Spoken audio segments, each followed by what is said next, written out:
واحده من السلطات اللي ترند بقالها سنه وانا جاي اعملها متاخر هي سلطه البطاطس المقرمش. السلطه سهله جدا لكن التركه اللي فيها هي البطاطس. فاول حاجه هنعملها ايه؟ هاخد بطاطس صغيره غسلتها وسلقتها مع شويه ملح لحد ما تستوي تماما. هاخد البطاطس اللي سلقناها، ناخد كوبايه نبدا نضغط عليها كده، عايزينها تبقى مقرمشه. انا حطيت ورقه خبز عشان اضمن اني اطلعها بسلام وامان. هنعطيها كميه حلوه من زيت الزيتون، انا عايزاها تتحمر وتتقرمش من تحت ومن فوق كده. رشه فلفل اسود، احنا اوريدي سلقينها مع الملح في الفرن على اعلى حراره من تحت ومن فوق علشان تتحمر وتتقرمش. هنحضر مقادير السلطه مع بعض. اول حاجه هاخد اي نوع خس عندنا وافرمه ناعم، وهحطها هنا.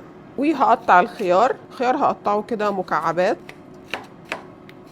الخيار عليه هنضيف ذرة صفراء، وهنحضر الصوص. هاخد معلقة مليانة من المايونيز، معلقتين مليانين من الزبادي، معلقة مستردة، ملح، فلفل، عصير نص ليمونة. هقلبهم مع بعض. المستردة والليمون بعسل، مش شرط يكون كتير يعني، حتى لو معلقة صغيرة بس هتعمل فرق مش طبيعي. نص الخلطة هضيفها هنا على السلطة وهقلبهم مع الخضار كلها. شوفوا المنظر، قرمشت كده. نحطها كده على وش السلطة.